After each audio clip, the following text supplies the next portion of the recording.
Hi, hello, namaste. Welcome back to my YouTube channel Chemistry Pocket. I am your chemistry mentor Sreelatha. As usually, I came back to explain important topics of chemistry of class 12. So, what I am going to explain in this video is identification of products of electrolysis. So, tricks to find the products of electrolysis. First, let us see what is meant by an electrolysis. Okay, electrolysis is a process in which electrical energy is converted into chemical energy. So electrolysis is a process in which electrical energy is converted into chemical energy. So it is nothing but when we pass electric current through an electrolyte, the electrolyte contains cations and anions, and the cations move towards cathode and the anions move towards anode, and they will be converted into respective products. So cations moves towards cathode, anions moves towards anode, and they will convert it into their respective products. So here we have to know the two basic terms. One is an electrolyte and electrolytic cell. So what is it mean by electrolyte? Here we are passing electricity through an electrolyte. So what is it mean by electrolyte? The substance which can allow electricity through it is called as an electrolyte, or the substance which can pass electricity through it is called as an electrolyte. So here we have to choose a substance which can act as an electrolyte, and through that electrolyte, if you pass the electricity, they can form the respective products at two electrodes. One is an cathode and another one is an anode. Now let us see the arrangement of an electrolytic cell. So it is an electrolytic cell. So electrolytic cell contains an electrolyte. So it is called as an electrolyte, and it contains two electrodes. So one is anode and another one is an cathode. Anode, and this one is cathode. Anode and cathode. And here battery is there. So through this battery we can pass the electricity. Okay, this is an arrangement of an electrolytic cell. Now let us see take any substance and identify the products of that substance. Okay, first of all I am taking the compound as fused NaCl or molten NaCl. So first of all, electrolysis is nothing but electrolysis is a process in which electrical energy is converted into chemical energy. That means through this electrolytic cell, if you pass the electricity, the electrolyte contains cations and anions, and the cations moves towards a cathode and anions moves towards anode by passing of an electric current, and they will convert into respective products. So now I am taking fused NaCl. Fused NaCl. So which product we are getting at cathode and which product we are getting anode, that we should identify now. So NaCl is there, sodium chloride. So sodium chloride will be dissociated into Na plus ions and Cl minus ions by passing electric current. So sodium chloride is dissociating into sodium ions and also chloride ions. So what is taking place? What happens at cathode? Let us see here. At cathode. That means the chemical reactions will take place now. At cathode. So suppose here sodium chloride is there. Sodium ions and chloride ions are there. And sodium ions are the cations here. And the cations moves towards cathode and the anions moves towards anode. Okay. So take cation. What is a cation here? Sodium ions. So sodium ions, by accepting an electron, they will be converted into sodium metal at cathode. So sodium cations moves towards cathode, and by gaining of an electrons, they will be converted into sodium metal. So this process will take place at cathode. That means what forms at cathode means what is the product we are getting at cathode? Sodium metal. Next at anode. At anode, what happens at anode? So Cl minus ions are there. So Cl minus ions will be converted into chlorine gas with the loss of electrons, with the loss of electrons. So Cl minus ions moves towards anode and they will lose electrons and they will be converted into chlorine gas. So at cathode we are getting sodium metal and at anode we are getting chlorine gas.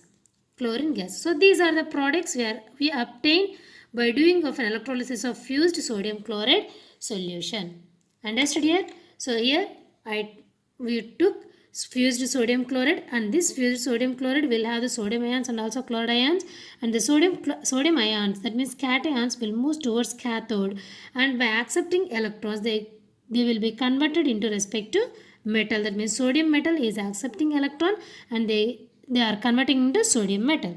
And at anode chloride ions, with the loss of electrons they will be converted into chlorine gas. So for this fused NaCl, at cathode we are getting sodium as a product and at anode we are getting chlorine gas as a product. Now let's take the one more example. So one more example is fused sodium hydroxide. Fused sodium hydroxide. So if you understood how to write the products at cathode and anode for this, so please pause the video and try to write the answer, that means products for this fused NaOH. Then after check your answers with my answer. So let us see here, fused NaOH is there. So NaOH will be dissociated into sodium ions and also OH minus ions at first. Next at cathode, now we have to write the reaction at cathode. At cathode, what happens here? Again sodium ions are the cations and the sodium ions will move towards cathode and they will gain electrons and they will be converted into sodium metal. Sodium metal. So to balance this equation, I can write this like this for Na. Okay. Next at anode. At anode, what happens here? OH minus ions are there, no? So these OH minus ions, they will lose electrons and they will be converted into oxygen gas and also water molecules. So at cathode, sodium metal and at anode, oxygen gas is liberating as a products. Okay. So what are the products we are obtaining by doing of an electrolysis of fused sodium hydroxide means? At cathode, sodium metal and at anode, oxygen gas. Okay. Next, let us see the third example. The third one is aqueous KCl solution. Aqueous means here water is also present. Okay, that means so potassium chloride salt will be dissolved in water that is acting as an electrolyte in this example. So suppose in this one potassium chloride is there. So it will be dissociating into K plus ion, that means potassium ions and also chloride ions. Water is there because we are taking an aqueous solution. So water means it is also dissociating into H plus ions and OH minus ions. Okay. Now we have to identify the products. That means here two cations. In these previous examples we have only one cation and one anion. Then it is easy to write the products because only one cation is there and it will be converted into its respective product and one anion means it is also easy. But here what happens here means see two cations and two anions are there. So which is giving products and which is not giving product, that we should identify now. Okay, to identify the products this type of solutions I have the trick. So now let's see the trick. So let us see the trick. Cathode. Cathode means it contains negative charge and anode. Anode means positive charge. So at cathode, what process is taking place? Reduction process with the gain of electrons. So how the reduction process will take place? With the gain of electrons. And at anode, oxidation process is taking place with the loss of electrons. First we have to remember this one at cathode and anode. Cathode means negative charge, anode means positive charge. And reduction is taking place with the gain of electrons and oxidation takes place with the loss of electrons. And also see here, so to write the products, first of all we have to compare the reduction potential of water and also other anion. That means so two or more cations are there. So we have to if two or more ions are there means we have to compare their reduction potentials also oxidation potentials to get the products. So at cathode, if the reduction potential of water is more, then it will, that means H plus ions will give the products. If the reduction potential of other cations is more means they will give the products. So the reduction potential of water is greater than that of the reduction potential of group 1, group 2 and also 13th elements. Group 1, 2 and also 13th elements. Next, oxidation potential of water is greater than that of the oxidation potential of sulfate, sulfite, fluoride and also hypoions. If these ions are there means water will give the products. And here if group 1 to 13th elements 1, 2 and also 13th elements are there in the electrolytic cell means water will give the products. And also one more point is there, the reduction potential of water is less than that of the reduction potential of other than, that means other elements of group 1, 2 and also 13. If group 1, group 2 and group 13th elements are there, water will give the products. If other elements are there which are not belongs to group 1, 2 and 13th means they will give the products. And here see here, oxidation potential of water is less than that of the oxidation potential of chloride, bromide and iodide. If chloride, bromide and iodide ions are there in an electrolytic cell means they will give the products, not the water. Okay. So now see this example. Here what we took, aqueous KCl solution. So here what are the cations here? Potassium and also H plus ions. So potassium is belongs to first group cation. First group. So if first group cations are there means the reduction potential of water is more than that of the reduction potential of first group cations. So that's why the H plus ions moves quickly towards the cathode and they form products. Okay, because the reduction potential is high. So at cathode, so which ions are moving fast?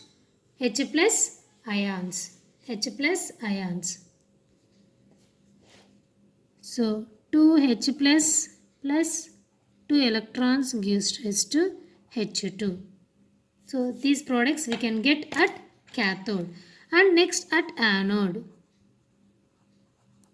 And at anode, how many anions are there? Cl minus and OH minus. So here, which oxidation potential is more? Either water or chloride ion means chloride ion oxidation potential is more than that of the water. So see here this point, oxidation potential of water is less than that of the oxidation potential of chloride, bromide and iodide. So that's why chloride ion is having more oxidation potential. So they are readily oxidized than water and they will give products. So Cl minus gives rise to, with the loss of electron it will be converted into chlorine gas. Chlorine gas. So at cathode hydrogen is we obtain hydrogen as a product, and at anode chlorine gas is forming as a product for aqueous KCl solution, potassium chloride solution. So if you do potassium chloride solution, here we have two cations and two anions. Now we have to compare the reduction potentials of cations and oxidation potentials of anions. So which is having more reduction potential means they move quickly towards the cathode and they will convert it into its product. And in the same way, if any anion is having, that means which anion is having more oxidation potential means it will move quickly towards the anode and they will convert into its products. Let us see one more example. So aqueous copper sulfate solution. For this copper sulfate solution also aqueous solution, CuSO4 will be dissociating into copper ions Cu plus 2 and also sulfate ions SO4 minus 2. And water is there. So water is also dissociating into H plus ions and OH minus ions. H plus ions and OH minus ions. Let us write the products at cathode and anode. At cathode, so what happens at cathode? Copper ions. So Cu plus 2 ions will accept 2 electrons and they will be converting into copper metal. Copper metal. Why here copper is forming products means, see here, compare the reduction potential of copper and water. The reduction potential of water is less than that of the reduction potential of elements other than group 1, group 2 and also 13th. Here copper is not belongs to group 1, either group 1, group 2 and group 13th. Okay, so that's why the reduction potential of copper is more than that of the water and they will form product as a product. That means we obtained copper as a product in this example. Next, at anode, what happens here at anode? So water molecules are there and these water molecule with the loss of electrons they will be converting into oxygen and also 4H plus ions. So simply at anode what product we are getting? Oxygen. That it is nothing but, see here, sulfate ion and water OH minus ions are there. So sulfate ions have the less oxidation potential than water. So that's why water will move towards anode first and they will be converting into oxygen gas. Oxygen gas. So at cathode copper is obtained as a product and at anode oxygen is obtained as a product for this aqueous copper sulfate solution. Just remember this table. If you remember this table, you can easily write the or identify the products at cathode and also anode in the electrolysis process. So this is today's class. So from my side, one small request is there. So if you are watching first time, if you are watching my video means, please subscribe my channel and please give your feedback through the comment in the comment section. And also don't forget to press the like button. Thanks for watching and please like, share and subscribe my YouTube channel Chemistry Pocket. And one more thing is, so I am giving 2 test yourself questions. So try to write the answers and post those answers in the comment section. So for aqueous copper sulfate solution and also for aqueous copper chloride solution, try to write the products at their respective electrodes and post those answers in comment section.